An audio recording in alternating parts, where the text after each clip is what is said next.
Yo, what's happening, everybody? You know who it is. It's the dude, Intergalactic Brew, coming at you with another video. This time we're going to be talking some MMA. In my opinion, the fastest growing sport in America. Act like you know. But anyway, this weekend, boy, this weekend probably might be one of the best Super Bowl weekends I've ever been a part of. Why? Because on Saturday night, before the big game from Texas transpires on Sunday, we probably may have already the best UFC card of the year. It's UFC 126. It's going to take place from the MGM Grand Garden Arena in beautiful Las Vegas, Nevada, Sin City.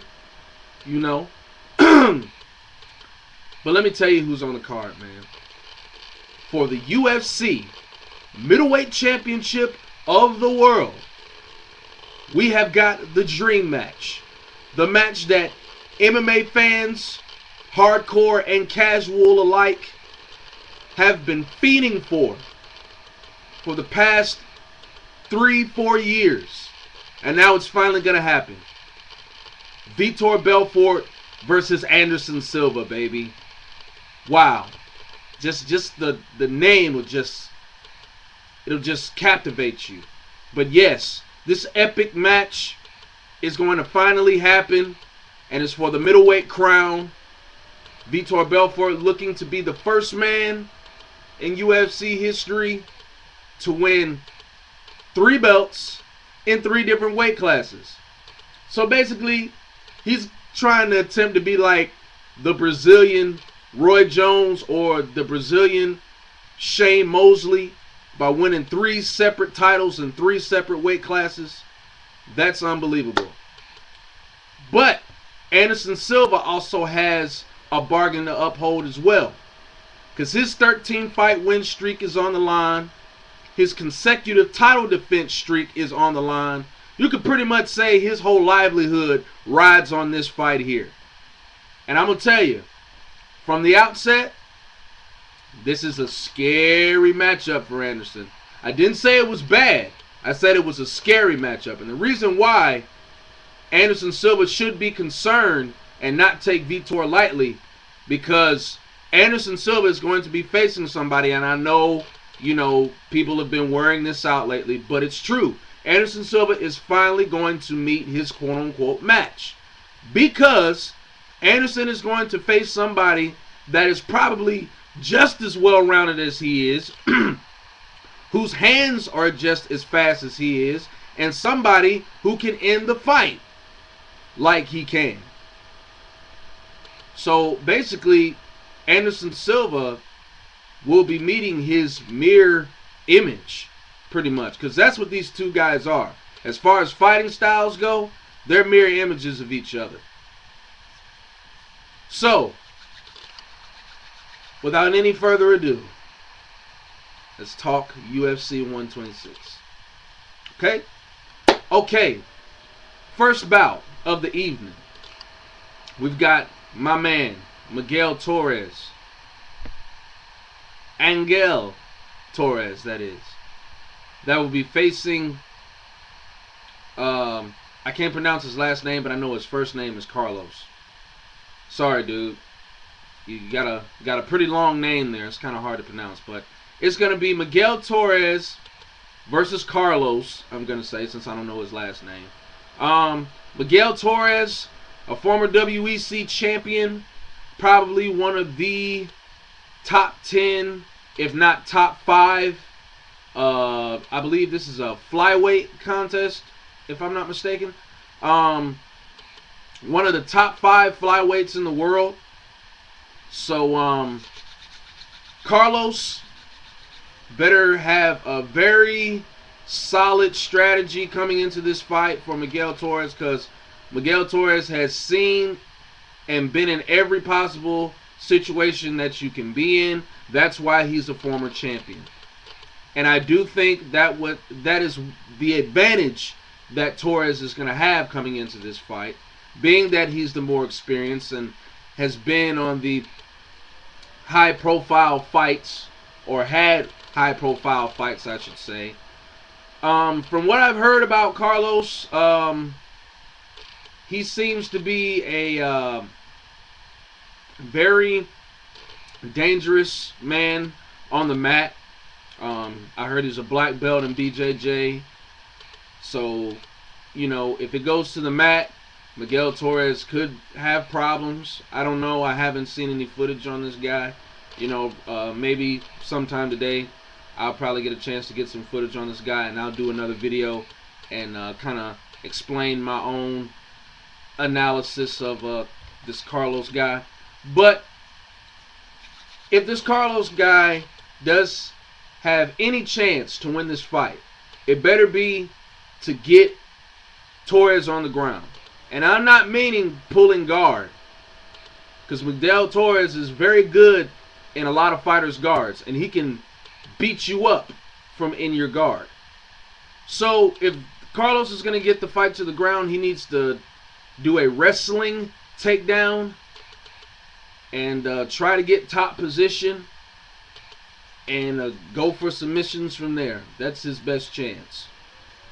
Striking wise, of course, I give it to Torres. He's got good combinations, good kicks, good knees. Very good in the clinch also. I think what's going to happen in this fight is, I think Miguel is going to come out rapid fire, pressing the action. He's going to soften Carlos up with some strikes. And Carlos probably might not like it. Probably try to press him up against the fence and take him down. I could see Miguel somehow reversing him, taking him down, and peppering him with strikes, and then eventually Carlos will probably give up his back, or Miguel will probably grab an arm bar or a leg lock, and I could see him tapping out Carlos in the early second round. Okay, next fight. We have Jake Ellenberger, one of my favorite welterweights, up-and-coming heavyweights. I mean, welterweights, that is. He's going to be taking on... Oh, man, I can never remember these guys' names. I'm sorry, but Jake Ellenberger is going to be taking on, I believe, a former WEC... Hold on. Let me try something here. Hold on a sec.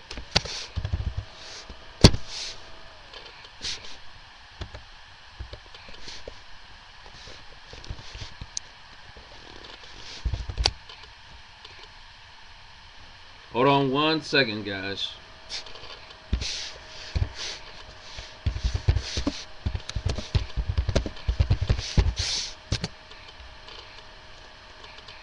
One second.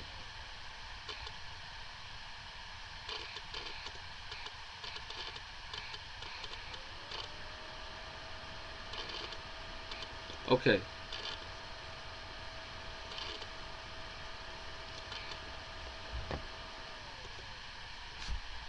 Okay, my fault. The guy Miguel Torres was going to face, his name was Antonio. I'm sorry. See, I am so bad. See, I'm supposed to know this whole card, like, from top to bottom. That way I won't be making these type of mistakes, but, I mean, hey, I'm only human. But, Jake Ellenberger is going to be taking on Carlos Eduardo Rocha. Okay. So, just like I explained to you about Antonio, who I got confused for Carlos, Carlos, from what I've heard, is a Brazilian Jiu-Jitsu black belt. He's got he's got 8 submissions, I'm sorry.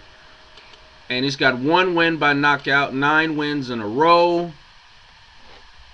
And he seems like a solid opponent, but In my opinion, I think he's facing a faster, stronger opponent with a very stellar wrestling pedigree. And I think that's going to be a little bit too much for Mr. Rocha to handle. So I think what Rocha needs to do in this fight is basically, I guess, try to keep it standing. But then again, Jake Ellenberger is pretty good standing up as well. But, you know, I can't see any possible other way for Rocha to win this fight, because if he tries to take Jake Ellenberger down, like, he's basically wasting his time. I mean, Jake Ellenberger has tremendous takedown defense. So either he's going to have to pull guard on Jake, or he's going to have to somehow try to get the better of him standing up. Either way, I believe Jake Ellenberger will win this fight, either if it's by him catching Rocha with something or taking him down to the mat and grounding and pounding him. But I think Jake Ellenberger will win this fight by TKO, and I say it's going to happen probably, I'll give it late first round.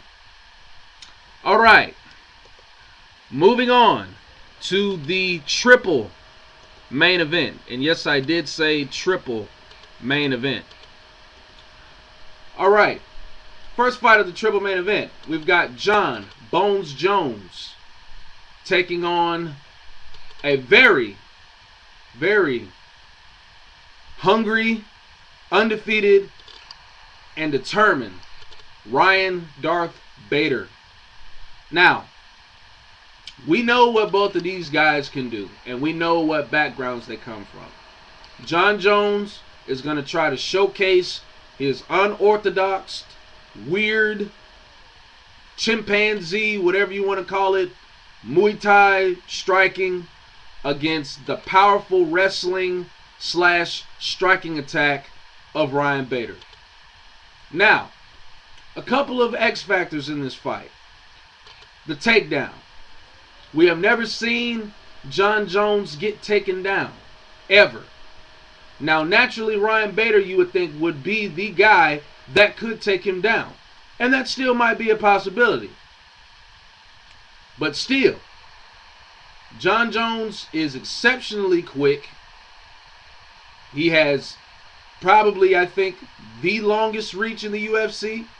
So Ryan Bader's going to have to get on the inside and throw combinations, probably work the body, throw some leg kicks in there, and try to avoid the jab and the spinning elbows and back fist and, you know, just the whole martial arts action star attack of Jon Jones.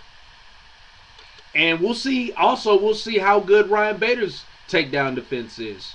Because I believe Jon Jones can take Ryan Bader down, even though I think it'll be more difficult for Jones to take Bader down than it will be for Bader to take Jones down. So, that is one key X factor in this match. Who can get the takedown? If either one of these guys initiates the takedown early in the fight, they will win. Whether it be Jones, whether it be Bader. Now, another thing you have to look at in this fight is the striking aspect. Now, I know that everybody logically is giving Jon Jones the edge in striking, and who can blame y'all? But, at the same time, if Ryan Bader does catch Jon Jones, how will Jon Jones react? Will he turtle up? Will he, I don't know, try to run away? I mean, how will Jon Jones do if he does face adversity? Now, Ryan Bader, at the same time, you know, we've kind of seen him in trouble before, because, you know, he has gassed in a couple of fights, but he was still able to fight through it. So, I think what the point here is that whoever can display their form of striking and wrestling in this fight the most will win the fight. And I'll tell you who that is in the next video.